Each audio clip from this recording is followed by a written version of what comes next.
To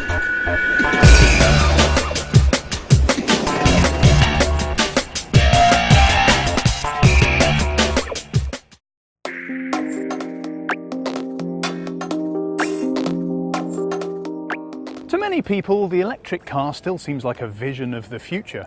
But the Nissan Leaf is 7 years old, and now there's a brand new one. The new Leaf is a 5-door hatchback, similar in size to a Ford Focus or a Honda Civic. The new one has more power, a bigger range, and it's cheaper, which sounds very promising. The first Leaf made up almost half of all electric vehicles sold in the UK, so the new one has a lot to live up to. An electric car brings obvious environmental benefits with no polluting emissions. And while electric cars are pricier to buy, they're much cheaper on electricity than other cars are on petrol or diesel. Plus, there's no vehicle excise duty and no London congestion charge. The new Leaf has a bigger battery than before, which means a realistic range of around 160 to 170 miles, depending on what kind of driving you do. You can charge it to 80% full in around 40 minutes at a public charging point, and a full charge can be done overnight in around 8 hours with the charging wall box that you'll get for free with the car. For a lot of people, that will easily fit into their normal driving routine, which means the new Leaf should appeal to more potential customers than before.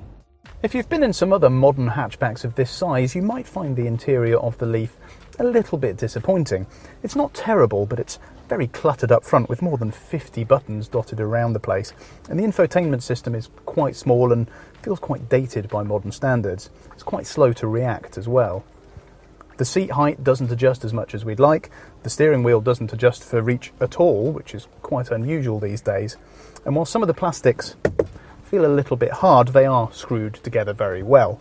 Space is very reasonable too for 4 quite tall adults, and the boot is a good size, although if you fold the rear seats down there is quite a big lip between them and the boot floor. The new Leaf has more power than the model it replaces, which means that acceleration is pretty zippy. However, handling is geared more for comfort than excitement. You're not likely to get too many thrills out of it, but it's perfectly capable for everyday driving. And the ride is really good. It massages out lumps and bumps in the road really nicely. The Leaf automatically recharges itself with electricity when you lift off the throttle, and you can adjust how much you want it to do this. At its maximum level, it acts as a brake, which essentially means that most of the time you can drive along using just one pedal.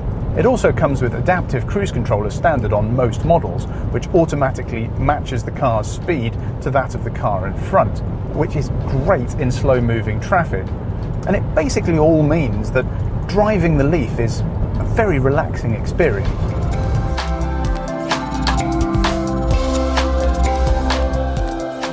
Nissan got a big foot in the door of the electric market with the first Leaf, and this new one should continue that good work. The extra range makes it appealing to more people, while more power and some clever tech features mean it's better to drive as well. If you take the electric side of things away, it's not as nice inside or as good to drive as something like a Volkswagen Golf, a Ford Focus or a Honda Civic. But as far as zero emissions cars go, at this price, it ticks a lot of boxes.